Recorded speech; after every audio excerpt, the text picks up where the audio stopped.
Hello, ladies and gentlemen. Welcome to another episode of On the Case with me, Detective Alex Cardinale. Today, I am going to be breaking down another crime that rocked America. And this crime rocked America to its core for quite some time. The crime we're going to be talking about today is another mass shooting, and this particular mass shooting took place in 1984. This mass shooting we're going to talk about today is known as the McDonald's Massacre, and it was committed by 41-year-old mentally unstable James Huberty. Now, James had contacted a mental health office for some mental health help and therapy, but they never responded to him, so he felt betrayed, and this led to the mass shooting that took place at a San Ysidro, California McDonald's. It is a horrific crime that happened on July 18th, 1984. James Huberty shot and killed 21 people and injured 19 others. So he forever changed the lives of just about 40 people, including his own, as he was killed by a SWAT team police officer. So a very shocking crime. And this McDonald's was located in San Ysidro, California, which is very close to the United States of America, Mexico border. So there was a lot of Mexican citizens that were harmed at this massacre. And it was also located in the community of San Diego, California as well. So today we're going to talk about the McDonald's Massacre of 1984. I'm going to tell you everything you need to know about this horrific crime case. We'll talk about the massacre, and then my crime analyst, Michael Petty, and I will go over our thoughts on the case, and we'll also talk about what to do if you are ever shot, because it seems these days that shootings are happening at random, and you never know if you're ever going to be caught in the crossfire and you may get shot. We're going to tell you what to do just in case you do get shot. So before we begin, I'd like to remind anybody that is watching today's video, you can let us know your thoughts on this case by posting your thoughts in the comments. I really appreciate your input and your thoughts on today's case. Just post them in the comments. And I'm currently still unavailable to promote my videos on Facebook. So if you happen to enjoy today's video, please consider copying and pasting the video URL on Facebook so that your friends and family can watch today's video as well. So with that being said, let's get started. Let me give you some information on this case, and then we'll bring on my crime analyst, Michael Petty, to join us to talk about this horrific crime. So let's get started. And we're going to start, like always, we're going to talk about what to know about the perpetrator, James Huberty, and the 1984 McDonald's Massacre. So, the particular McDonald's that this massacre happened, like I said in the introduction, was very close to the United States of America, Mexico border. So, a lot of the victims in this case are of Mexican descent. So, it really hit hard in the USA Mexico citizenship, and it really damaged the relationship between the United States of America and Mexico. And this is one of the crimes that really rocked the United States of America because of its relations with our neighbor Mexico. This crime was also featured on many documentaries, and there's also a movie out there from this exact McDonald's massacre.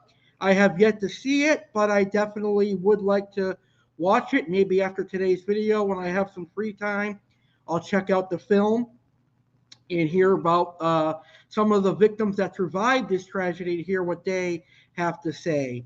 So the perpetrator is James Oliver Huberty. He was born on October 11th, 1942, and he died the day of the massacre, which was July 18th, 1984. And he was born in Canton, Ohio.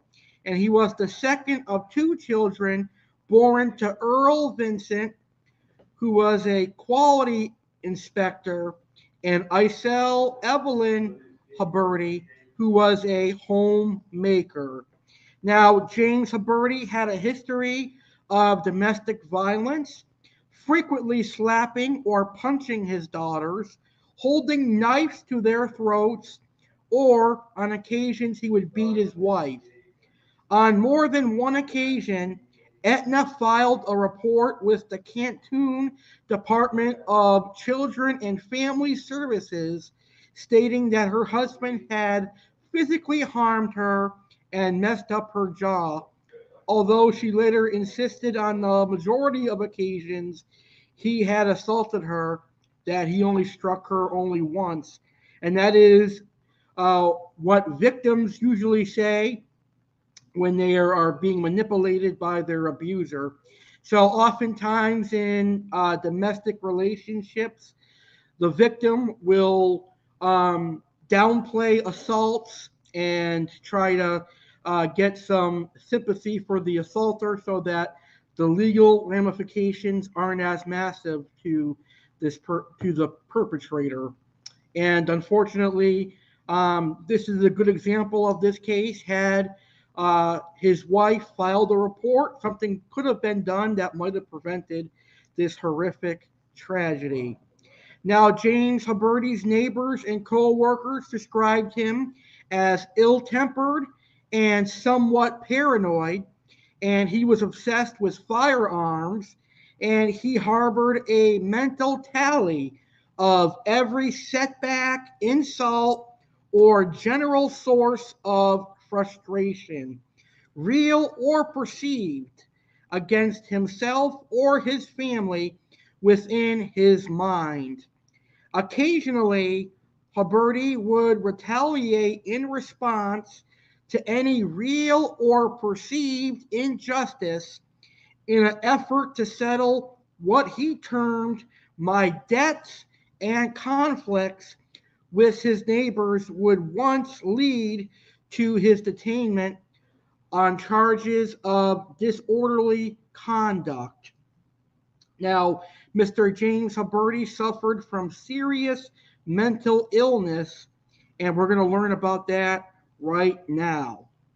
So, just 3 days prior to the mass shooting, On July 15th, 1984, James Huberty commented to his wife, Etna, that he suspected he had a serious mental problem. 2 days later, on the morning of July 17th, he called a San Diego mental health clinic requesting an appointment. Leaving his contact details with the receptionist, James Huberty was assured the clinic would return his call within hours.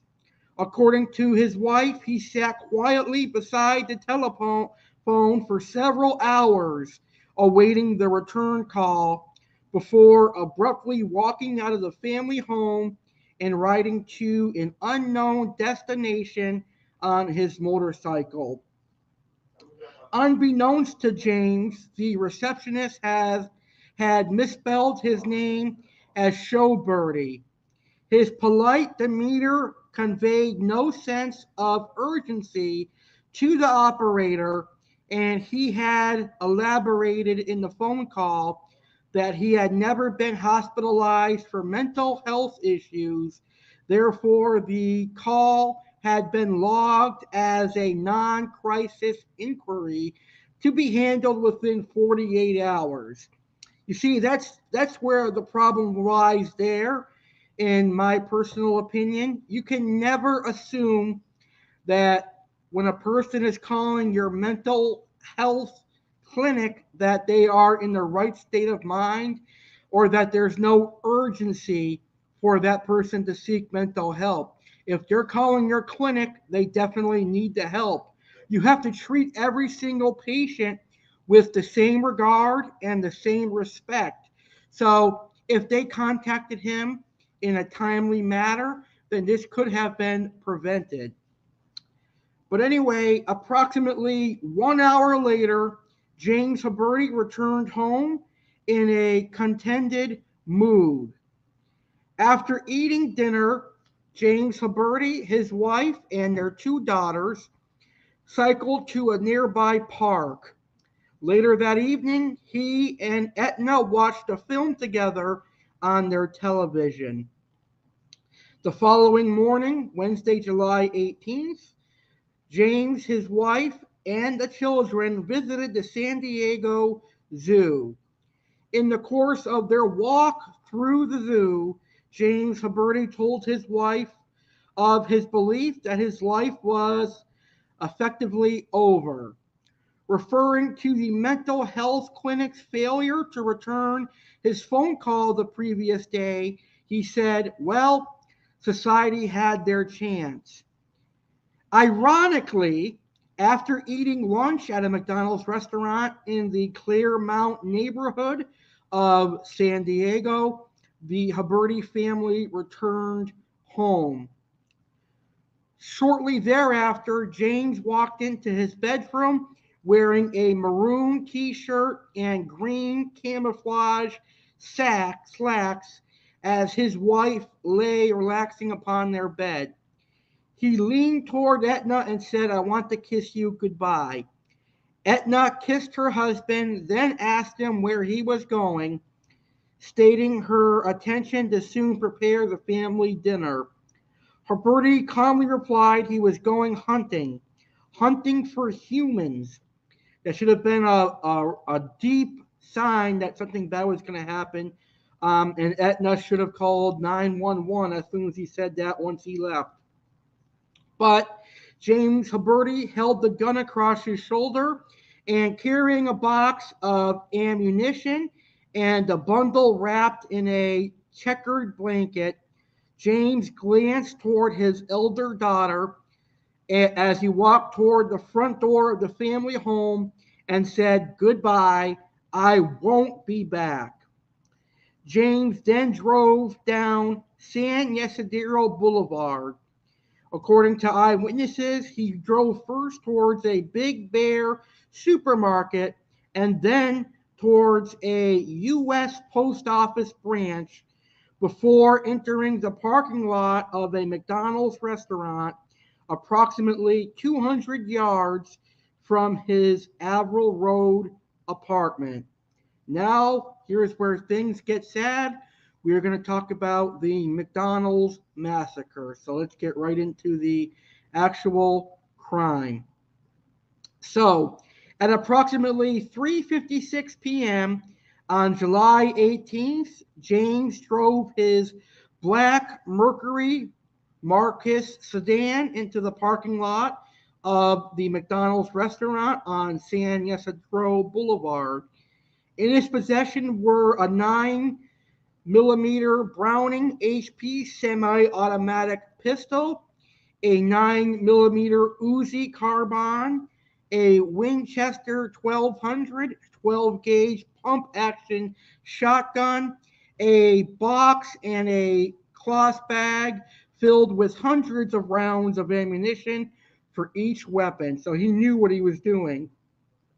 A total of 45 customers were present inside the restaurant, and he chose the prime time to attack a McDonald's right around dinner time. When people are getting out of work, they're going to rush to McDonald's for dinner, especially those that are living in like a poor community like San Ysidro, California is, consisting mostly of Mexican um, citizens who are struggling to make ends meet, but they have a couple extra dollars to get McDonald's. They're going to go to McDonald's to eat out and enjoy themselves, but unfortunately, on this particular day, that's where the sick James Huberty was to commit these horrific crimes. Anyway, entering the restaurant minutes later, James first aimed his shotgun at a 16-year-old employee named John Arnold from a distance of approximately 15 feet. As he did so, the assistant manager, Gilmoro Flores, shouted, "Hey, John, that guy's going to shoot you." According to Arnold, when Huberty pulled the trigger, nothing happened.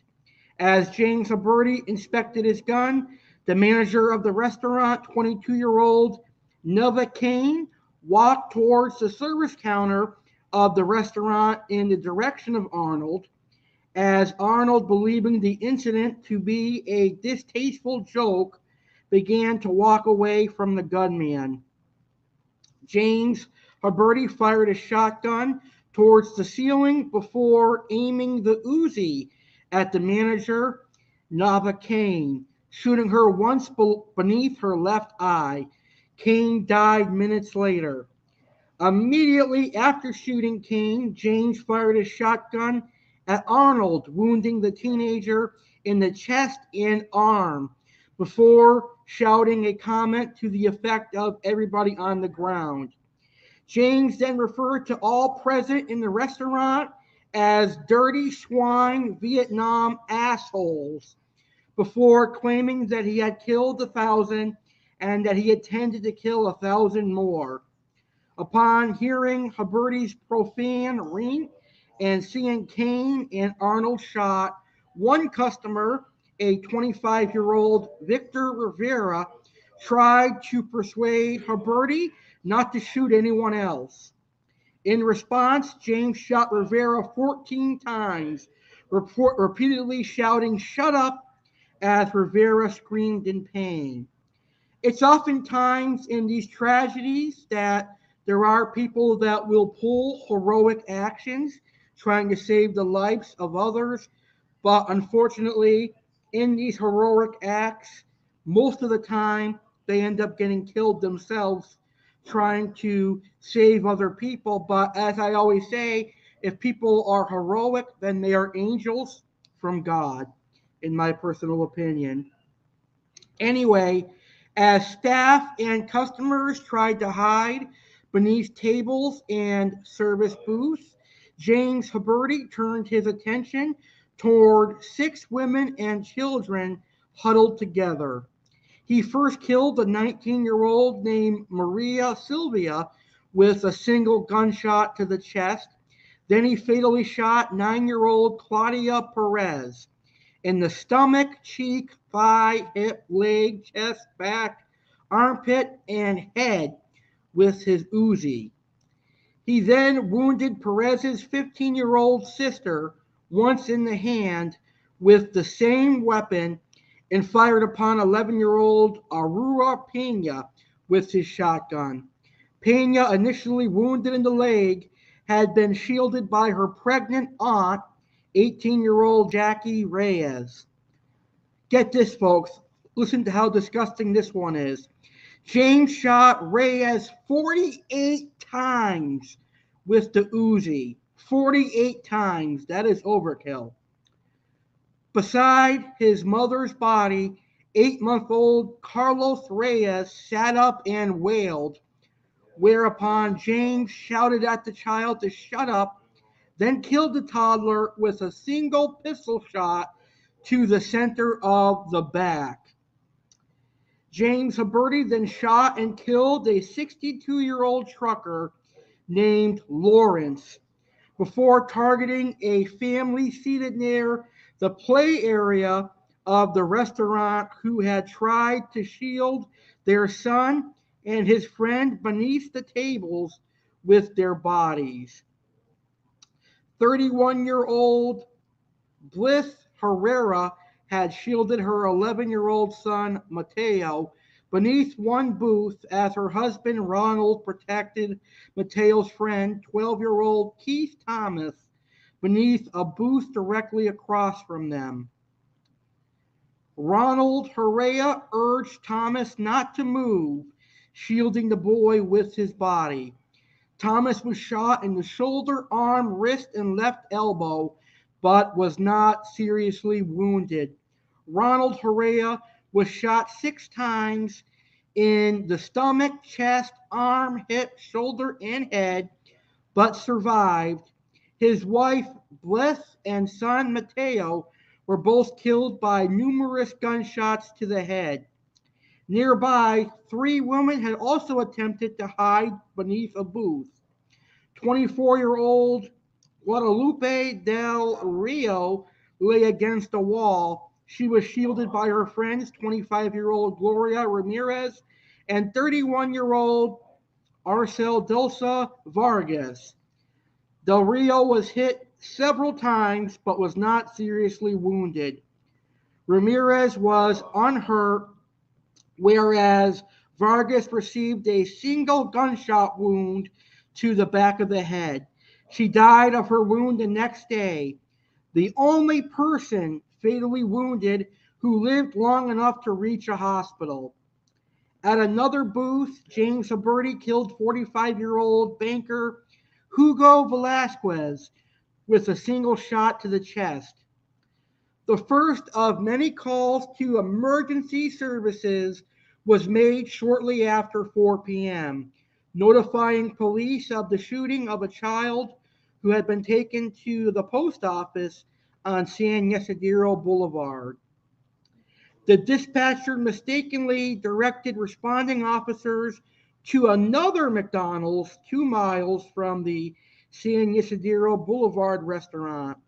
This error delayed the imposition of a lockdown by several minutes, and the only warnings to civilians walking, riding, or driving toward the restaurant were given by passerbyers. Shortly after 4 p.m., a young woman named Lydia Flores drove into the parking lot. Stopping at the food pickup window, Flores noticed shattered windows and the sound of gunfire before looking up, and there he was just shooting. Flores reversed her car until she crashed into a fence. She hid in some bushes with her 2-year-old daughter until the shooting ended. At approximately 4:05 p.m., a Mexican couple, Astolfo and Marsala, drove toward one of the service areas of the restaurant. Noting the shattered laminated glass, Astolfo initially assumed renovation work was in progress and that James was striding towards the car was a repairman. Huberty fired his shotgun and Uzi at the couple and their 4-month-old daughter, Carlita, striking Marsala in the face, arms, and chest, blinding her in one eye and permanently rendering one hand unusable. Her baby was critically wounded in the neck, chest, and abdomen. Astolfo was wounded in the chest and head. As Astolfo and Marsala staggered away from James's line of fire, Marsala gave their baby to her husband. Astolfo handed the shrieking child to a young woman named Lucia Vasquella as his wife collapsed against the car. Vasquella rushed the baby to a nearby hospital as her husband assisted Astolfo and Marsala into a nearby building. Luckily and fortunately, all three members of the Felix family survived. Three 11-year-old boys then rode their bikes into the west parking lot to purchase ice cream sundaes. Hearing a member of the public yell something unintelligible from across the street, all three hesitated before James Huberty shot the three boys with his shotgun and Uzi. Joshua Coleman fell to the ground, critically wounded in the back, arm, and leg. He later recalled looking towards his two friends, Omar Hernandez and David Delgado, noting that Hernandez was on the ground with multiple gunshot wounds to his back and had started vomiting. Delgado had received several gunshot wounds to his head. Coleman survived. Hernandez and Delgado both died at the scene. James next noticed an elderly couple, 74-year-old Miguel and a 69-year-old Ada, walking towards the entrance. As Miguel reached to open a door for his wife, James fired his shotgun, killing Ada with a gunshot to the face and wounding Miguel. An uninjured survivor, Oscar, later reported observing Miguel cradling his wife in his arms and wiping blood from her face, shouting curses at James, who then approached the doorway, swore at Miguel, then killed him with a shot to the head. Police intervention. So it took police about 10 minutes after the first call to arrive on scene, and this was because of the error that dispatch made, sending them to the wrong McDonald's, and that could have caused this crime to go on longer than needed, but we'll never know. The first officer on the scene, Miguel Rosario, rapidly determined the location and cause of the actual disturbance and relayed this information to the San Diego Police Department as James fired at Rosario's patrol car. Officers deployed immediately imposed a lockdown on an area spanning six blocks from the restaurant and deployed 175 officers in numerous strategic locations. These officers were joined within the hour by several SWAT team members who also took positions around the restaurant. As James was firing rapidly and alternating between firearms, police initially were unaware how many individuals were inside the restaurant. Furthermore, because most of the restaurant's windows had been shattered by gunfire, reflections from shards of glass provided an additional difficulty for police focusing inside the restaurant. Initially, police were concerned the gunman or gunmen might be holding hostages, although one individual who had escaped from the restaurant informed police there was a single gunman present in the premises, holding no hostages and shooting any individual he encountered. At 5:05 p.m., all responding law enforcement personnel were authorized to kill the perpetrator should they attain a clear shot. At 5:17 p.m., James Huberty was shot and killed by a SWAT swiper. Immediately after shooting James Huberty, the swiper, who was named Foster, relayed information to other responding officers that he had killed the perpetrator and that his focus remained on the motionless suspect. Nonetheless, as so many rounds had been expended from different firearms within the restaurant, police were not completely certain the sole perpetrator was deceased. Entering the restaurant approximately 1 minute later, a police sergeant focused his gun upon James Huberty as he noticed the movements of a wounded girl. When asked if the deceased male was the suspect, the girl said yes.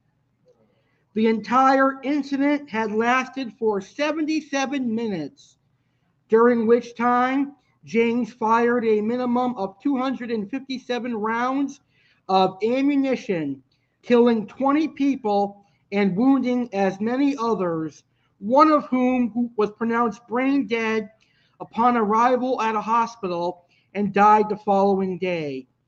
17 of the victims were killed inside the restaurant and 4 in the immediate vicinity. Only 10 individuals inside the restaurant were uninjured, 6 of whom had hidden inside the basement utility room.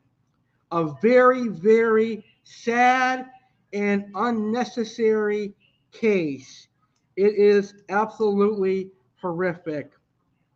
And I agree with the comment one of our live viewers left. Rest in peace to all of the victims of this unnecessary massacre. It definitely shook America to the core. All right, so right now I'm going to give my thoughts on this case, and then we're going to welcome in my crime analyst, Michael Petty. So, my thoughts on this case is that it is one of the worst cases that I've ever had to research and learn about. I actually watched a couple of YouTube videos on this crime, and listening to some of the survivors tell their stories of watching their family members being shot and killed is something that I hope that I never get to experience, and I definitely don't want to experience. Um, and choosing a restaurant like McDonald's, which is busy every day of the week, he knew what he was doing because he knew at around dinner time there was going to be mass amount of people there.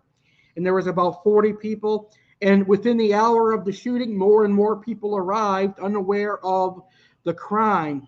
And because this happened in 1984, where there was no social media, there was no technology, you did not have smartphones or access to news when you were out of your house.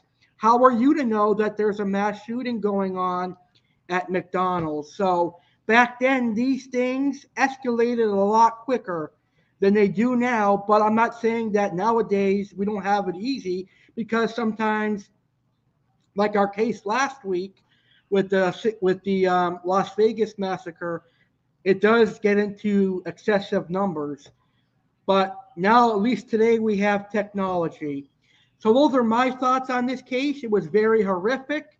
I mentioned some of my thoughts a little bit earlier on in the video, like when James called the mental health clinic. If the receptionist had taken his information and treated him like an urgent patient, this could have been prevented. So now I'm going to bring on my friend and also my crime analyst and also the law enforcement officer, Michael Petty, to the show. Michael, how are you doing today, sir? Hey, I'm great. I got a lot to say about this. First off, like you just said, they didn't have technology back then, GPS. They wouldn't have got that mixed up with dispatch and sent them to another call or sent them to another place instead. And that wouldn't have lasted, this day and time, that wouldn't have lasted 77 minutes. That wouldn't have even lasted an hour. That wouldn't have even lasted 15 minutes. SWAT would have got in there and blasted his ass and killed him quickly. Now, on to something else with this. There's a case going on right now that's being tried in court, similar to this, where the parents knew the kid was taking a gun to school, and this is true because it's going on right now. And he was going to kill a lot of people. I don't know if he did or not, but the parents got charged for not calling the police and letting them know that their son was bringing a gun to school. Now, um, this lady and the mental health crisis this day and time, if back then, if that would have happened nowadays, like it did back then, the mental health crisis center would have been held responsible for that guy, would have been charges filed against him because they didn't act on that accordingly. The wife would have been charged and held responsibly because she didn't act on that accordingly. And they would have all been charged with attempted murder along with him because they didn't act and call it in and didn't act on that promptly like they should have. But, you know, to have all those high-powered weapons, Browning high-powered Uzi and all that, that's just insane. You know, I mean, that guy was just totally mentally, he was more than sick. He was ate up with the devil. That guy was, I don't know, there was just something wrong with that guy. I mean, the thing that I get from it, he was definitely the devil's disciple, and he was mentally disturbed and sick. And I'm just saying, SWAT, this day and time, that wouldn't have lasted 77 minutes. That wouldn't have even lasted 15 minutes because GPS, they would have got the GPS, known exactly where that was. They wouldn't have got that mixed up with dispatch, wouldn't have got that mixed up with another location. They would have been on the scene with a matter of minutes, and they would have been responding to that, and all these victims wouldn't have been shot this day and time like they were back then. But you know, because they know what's going on in this world now, and they know this is happening frequently, more than frequently.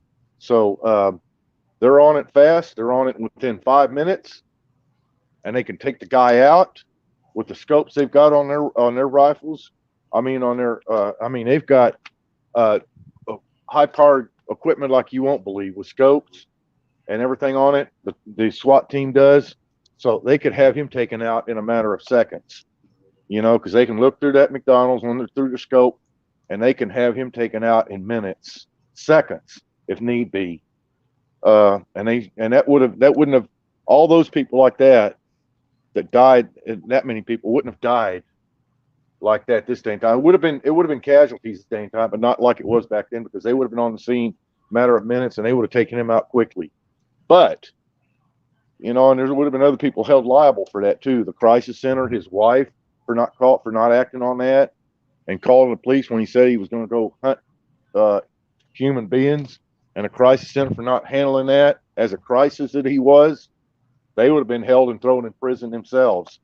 I guarantee you they would have. I guarantee you they would have. And you know, they would have been thrown right in the prison. If that guy would live, they would have been thrown right into prison with him. But unfortunately, thank God he didn't live, and he shouldn't have lived anyway. But you know, because of the senseless killings he did, and to little innocent children.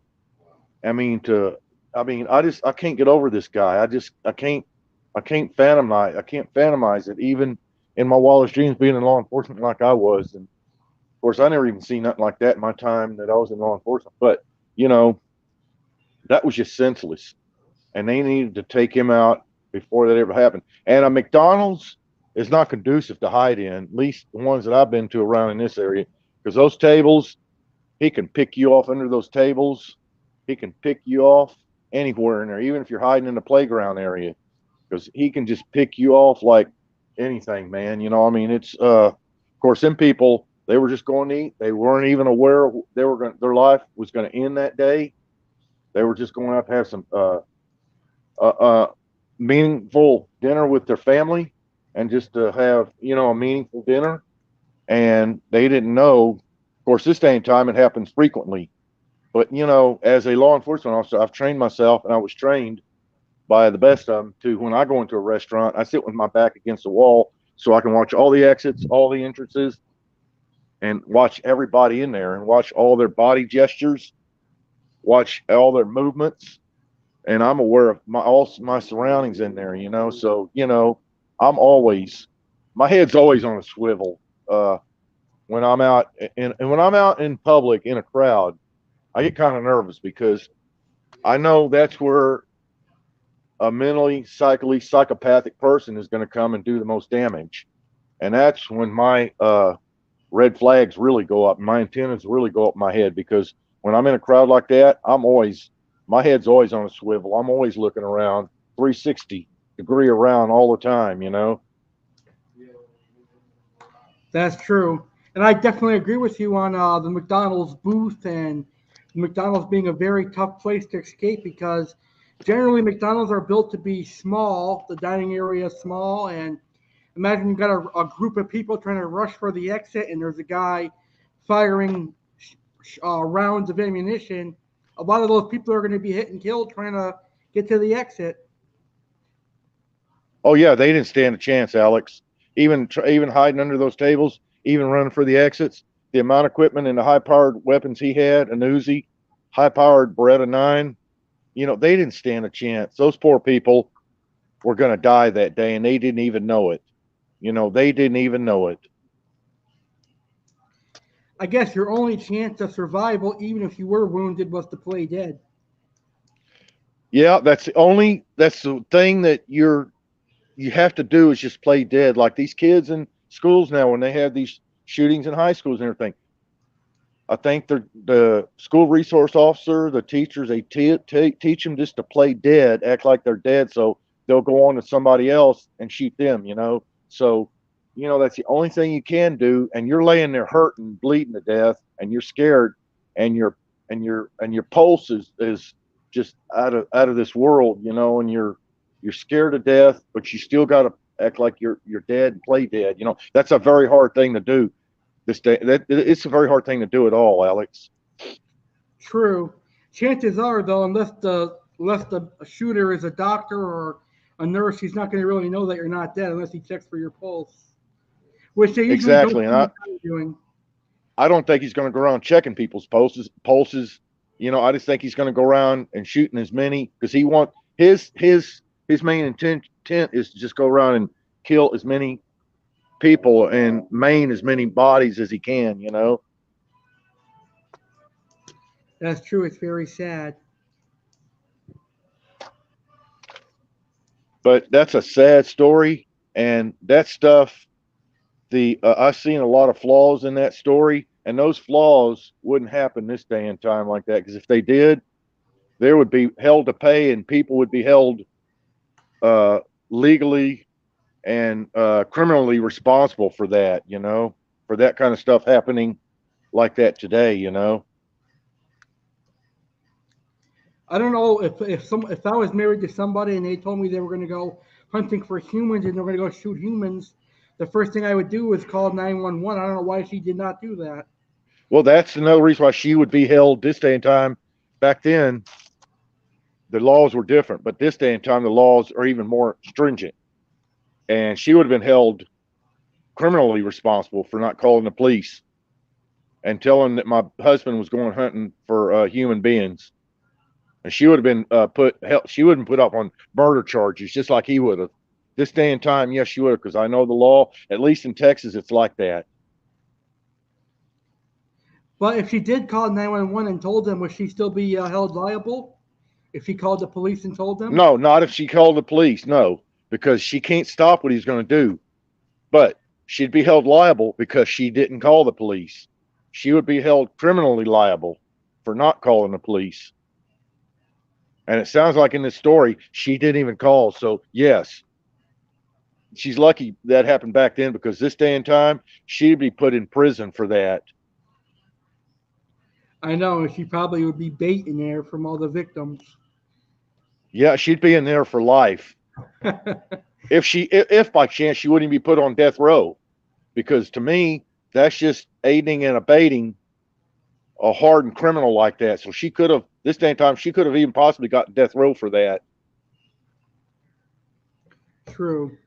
So let's say that you are someone that's in a mass shooting and unfortunately you are hit by a bullet and you are shot. What is the best thing to do if you are ever shot, in your opinion? Well, that's hard to say, Alex, because I was in law enforcement, but I was never shot. So, you lay there and try your best not to go into shock and let your body go into shock and thinking, because that's the first thing you're going to do, because I know there could be massive blood loss and you're going to go into shock. You're going to get real scared It's easy to say when you're not, when we're just talking about it, but to in order to alleviate all that and wait, and hopefully the paramedics will get there as quick as they can, you need to just lay there and try to be as calm as you can and as cool as you can, so because the worse you make the situation, you could go into cardiac arrest for shock, and there's a lot of things that could happen, but just try to, it's easy to say, but you need to just try to keep your body as calm as possible, because I would be scared to death myself, but Me too.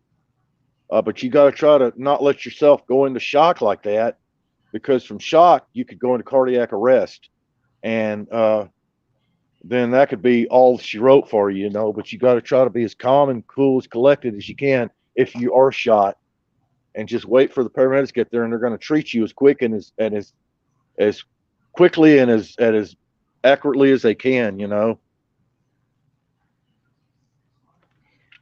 Do you know what the procedures are like in a mass shooting? Like, who do they treat first? Do you know any of that stuff?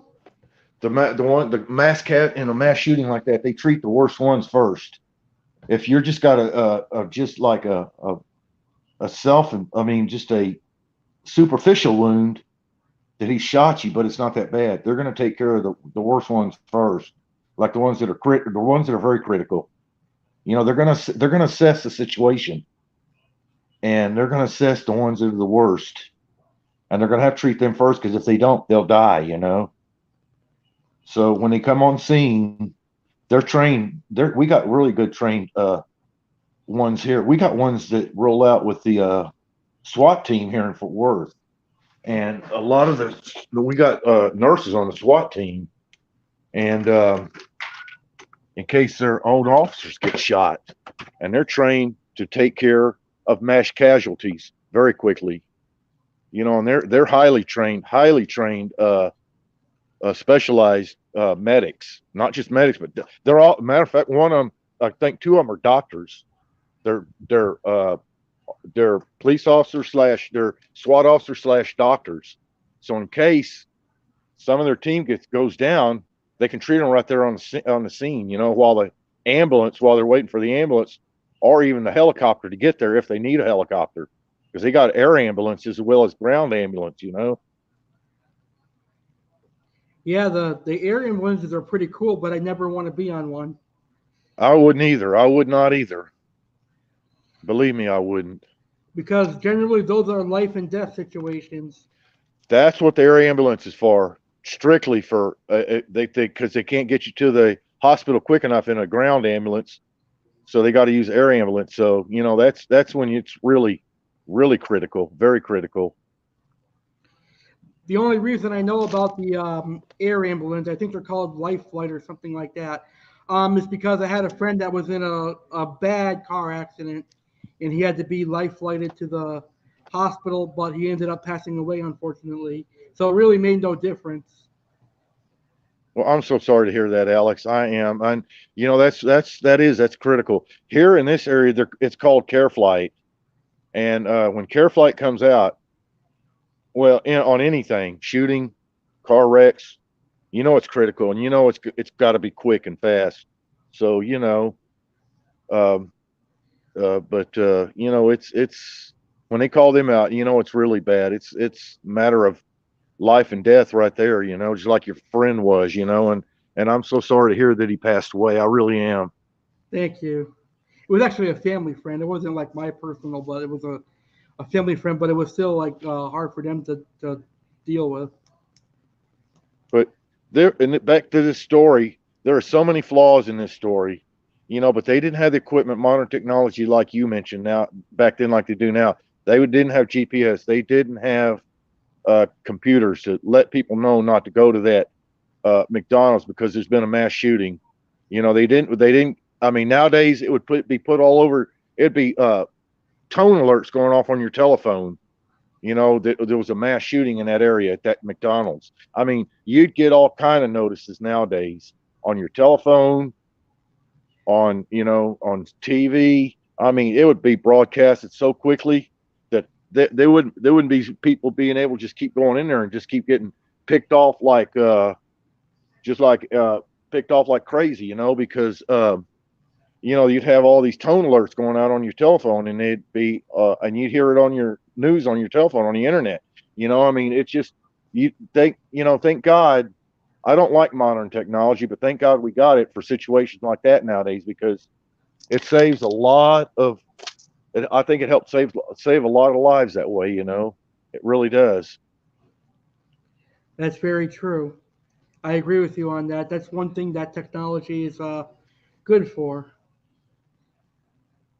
That's one thing that technology is very good for, because uh, I see in this area they got the DFW scanner, and on Twitter, if there's been a shooting or anything, the department will put it out real quick and say, stay away from that area, stay away from this area. I mean, it goes out quickly as soon as it happens.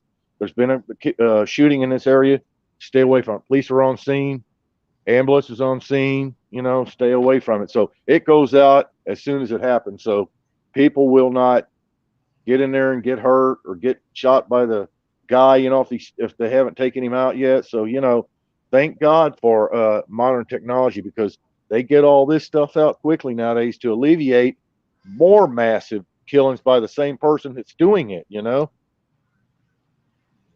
Very true. So, do you have any closing remarks for this week's episode? Uh, I just got to say on this, Alex, that guy was very sick, and I'm sorry that it took 77 minutes. I mean and it took them even longer to get there, because they got that mixed up with another McDonald's. But in closing, I can say they wouldn't get that mixed up nowadays with GPS and modern technology like they got. They'd be on the scene in a matter of minutes, and they would have that whole area corned off with police and paramedics, and nobody would be able to get around there. And they would have taken the guy out, and SWAT would take the guy out very quickly, very fastly, this day and time. I mean, it was just so many flaws in the way that happened back then. But you know what? We didn't have, like I say, we didn't have the modern technology then, and and these people better thank their lucky stars now. Back then, now, like the laws weren't back then like they are now, because the mental health facility would have been held criminally responsible for not acting on that. His wife would have been held criminally responsible for not acting on that, and they would have all been thrown in prison. So, in closing, I just want to say that there was so many. The ball was dropped in so many different ways in this handling this. That a lot of this senseless killing at that McDonald's really could have been avoided, I think, had it been handled differently. Well, matter of fact, it could have been no killings at all had his wife called the police. You know, because they could have had him off at that. Of course, she didn't know if she would have known the McDonald's he was going to and the exact place she was going. There could have been no killings at all, because she would have called the police, and they would have been there to stop it, or they would have got him before he even got there. So, you know, and had the mental health institution acted on this the right way, there wouldn't have been any. The McDonald's wouldn't have even been a thought of. It would have been an afterthought, because there wouldn't have been no killing, because they would have went out and got him then. Before he was able to kill anybody. So there was so many balls dropped on this, and the ball was dropped on this in so many bad different kind of ways that and it was handled. It was mishandled so badly in so many different kind of ways, or it wouldn't be handled like that nowadays, because you get wind of that from a mental health institution nowadays, they'll head it off real quick. They'll go to the house and get him, or they'll go to the place of if he's working, go to his place of work, his business, and get him. And they just know how to handle it nowadays, because there's been so much of this in the malls, in the restaurants, in schools, it's become second nature to the cops. Unfortunately, I hate to say it like that, but they know how to handle it nowadays, and they can stop this nowadays before it even happens. A lot of times they can't, but a lot of times they can. But it's just a shame, I mean, because you don't know where a loaded mine, you don't know who's walking around out there with a loaded mine, a cocked mine, getting ready to shoot and kill a lot of people. So, but if somebody knows something and they don't go and act on it and say something nowadays, then they're held criminally responsible themselves. So with this going out on a podcast, people better know nowadays, if you know something and somebody's going to go do something and you don't pay no attention to it and you don't call the police and don't act on it, just know this: you could get held criminally responsible just as bad as that guy is that's pulling the trigger. And that's my closing arguments on that tonight, Alex. I agree 100% with you. So next Monday is actually Valentine's Day, so I don't think we're going to talk about anyone dying or death on Valentine's Day, but there's still going to be an episode of On the Case with Alex Cardinale. We have a very special episode next week. We're going to have our very first guest, and it's going to be my friend, the law enforcement officer, Michael Petty. So we're going to learn about Michael's career as a law enforcement, and that'll take place on Valentine's Day next Monday at 10:30 p.m. Eastern, 7:30 p.m. Pacific. So I can't wait to learn about your career as a law enforcement officer.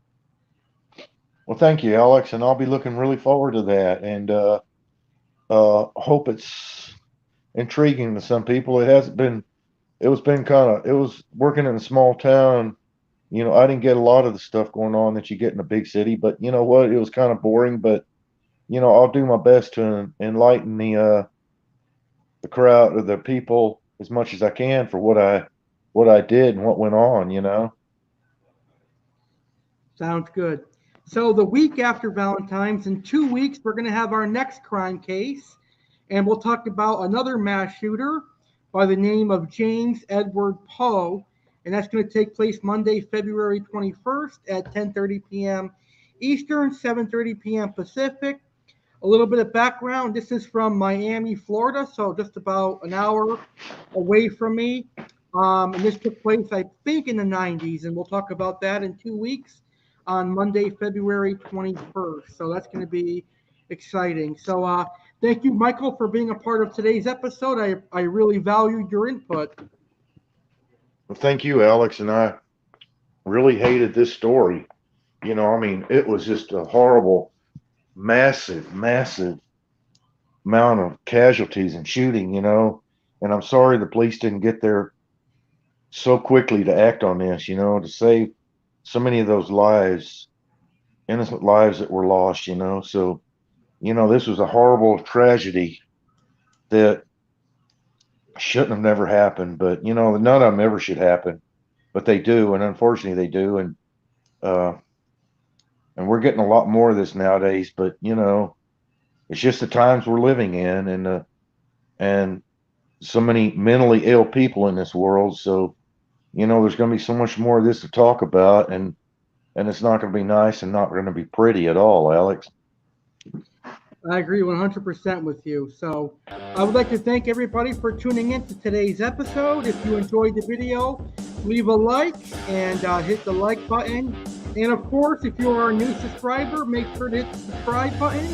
I've got some amazing videos coming up, like my 8-year anniversary coming up in a matter of weeks, and some other awesome videos. So with that being said, have a great week, everybody. And thank you so much for tuning in to On the Case with Detective Alex Cardinale and my crime analyst, Michael Petty. We'll see you next week, everybody. Have a great week and stay safe.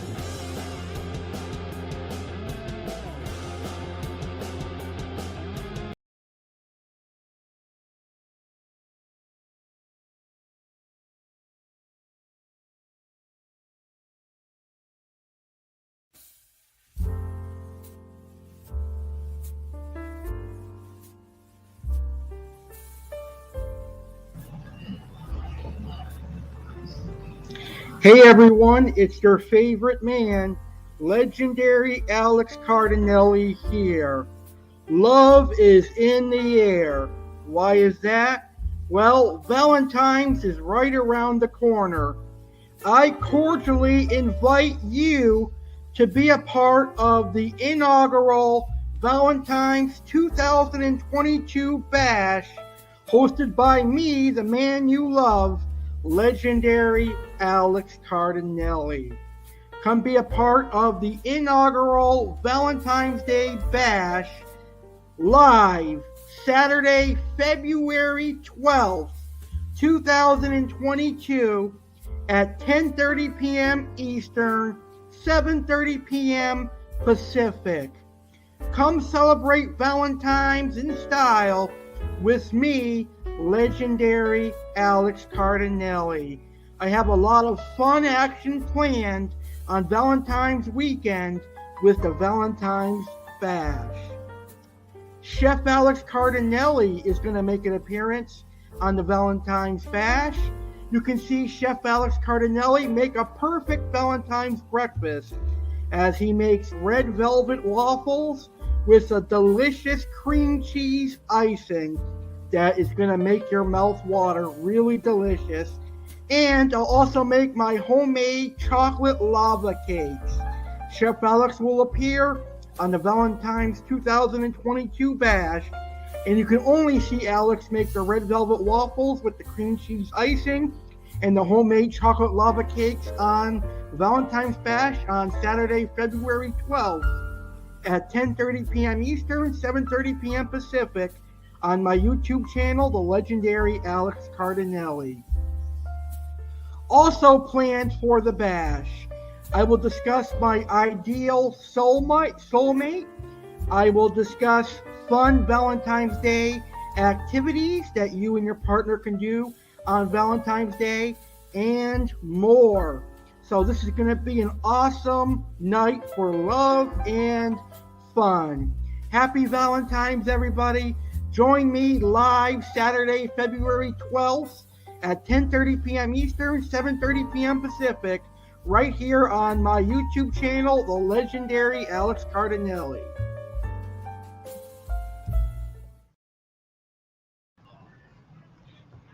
Hey everyone, it's me, legendary Alex Cardinale, inviting you to be a part of the biggest party of the year.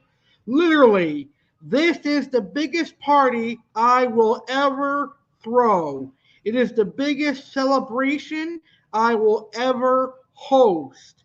I am proud to announce on Sunday, March 6, 2022, I will officially celebrate my 8th year as a YouTuber.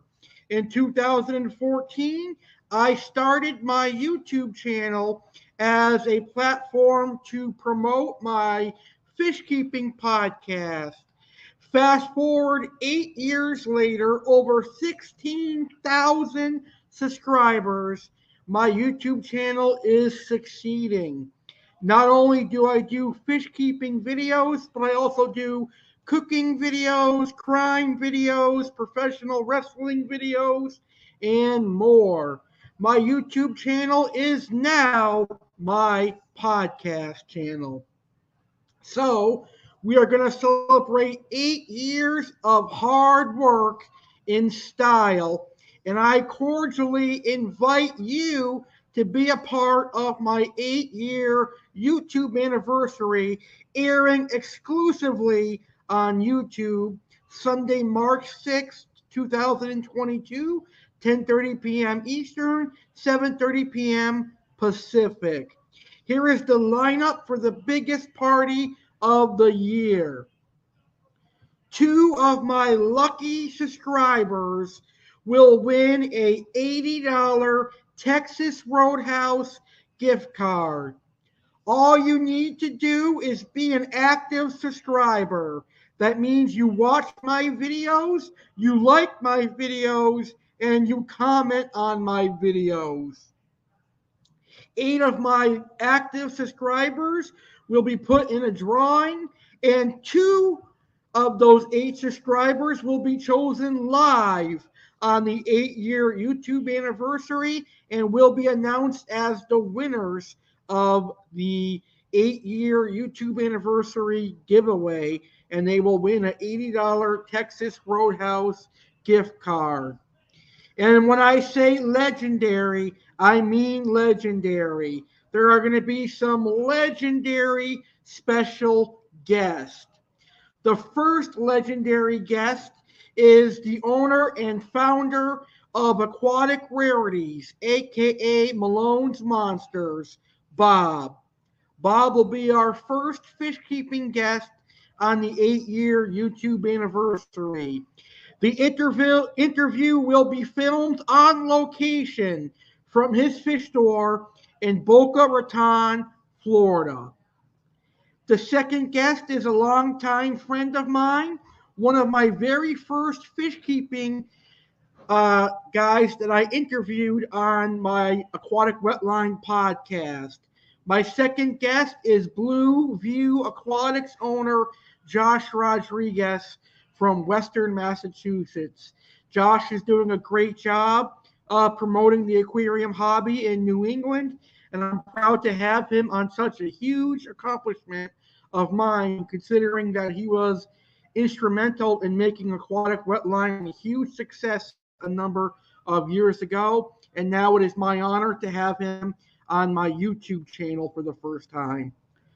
My third guest is a legendary guest. He is the founder of the hit series Dinners, Drive-Ins, and Dives on Food Network. The third guest is Diners, Drive-Ins, and Dives founder David Page. David will talk to us about American food, the creation of diners, drive-ins, and dives, and a whole lot more cooking and baking and food talk. My final guest will be a professional wrestling museum owner and WWE fan, Mike Parker.